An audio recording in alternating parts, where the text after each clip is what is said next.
The Suez Canal blockage of 2021 caused a global trade disaster and also gave us a fantastic meme template.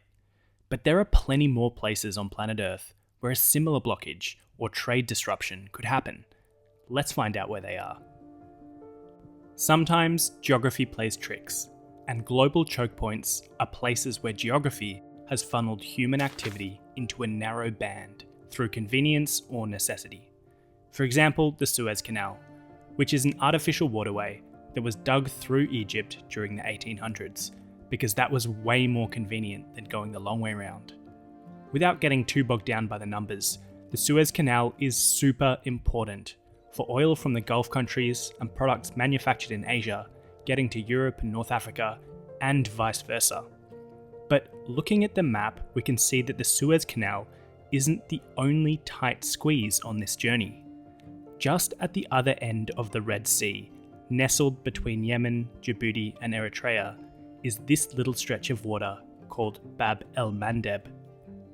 Other than those vessels that start or end their journey at one of the Red Sea ports, every vessel traversing the Suez Canal will also have to make its way through Bab el-Mandeb. So any issue with this strait could have a devastating effect on global shipping in the same way. Bab el-Mandeb is about 30 kilometers wide, which is narrow for such an important piece of water, but it's nowhere near as skinny as the Suez, so one ship running aground won't block it. However, there are loads of other potential threats to any waterway this narrow, such as regional conflicts, piracy, and extreme weather events. As we cross the Indian Ocean, we get to our next choke point, the Strait of Malacca. This narrow stretch of water between the Malay Peninsula and the island of Sumatra is responsible for the vast majority of large-scale maritime traffic heading to or from East Asia in a westerly direction. Again, oil from West Asia is a big one here, and the importance of this strait really can't be overstated. It's a similar width to Bab el-Mandeb, but it feeds into the much narrower Singapore Strait.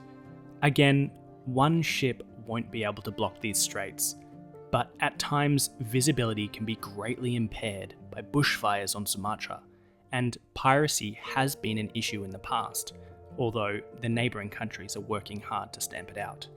Likewise with the choke points of the Red Sea, if there's a problem with the strait, you can take the long way round, although thankfully it's not quite so circuitous as circumnavigating Africa.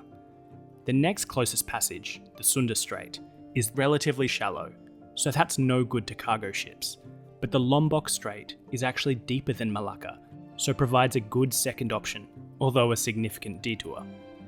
Continuing our journey east, we cross the Pacific and get to the Americas, and of course, the Panama Canal. Many videos have been made about this one, but in a nutshell, it connects the east and west coasts of the Americas, as well as being another route between Asia and Europe. While the Panama has multiple lanes and sections that traverse lakes, there definitely are sections that could be blocked by a single ship. The Panama Canal also has locks, rather than being a sea level canal, which is what the Suez is. While the Suez Canal may be more affected by the elements in the form of tides and sandstorms, the Panama Canal's locks do introduce another point which could fail and cause a blockage. If the locks were to somehow massively fail, either mechanically or by another cause, such as violent weather or cyber attack, it could cause a huge slowdown in global trade. Although thankfully none of these scenarios are very likely, given the thousands of ships that safely transit the canal every year. And finally, so the Europeans don't feel left out, let's cross the Atlantic and pick one of the choke points over here to talk about. The Strait of Gibraltar is the western outlet for the Mediterranean, just like the Suez Canal is the artificial eastern outlet, along with the Dardanelles and the Bosporus, which connect to the Black Sea in the northeast. The Strait of Gibraltar has been strategically important for centuries, since the seafaring nations of antiquity started trading in the Mediterranean. So much so that the British still managed to possess Gibraltar, a tiny, fortified piece of the Iberian Peninsula to the north of the strait. Otherwise, the strait is bound by Spain and Morocco. These days, it connects the Suez Canal with the countries of Northern Europe, and connects the rest of the Mediterranean with the Americas and with West Africa. At around 15 kilometers wide, it is thankfully again not possible to be blocked by a single cargo ship. You can see tiny cargo ships traversing the strait in this image. You'd need about 50 placed end to end to block it.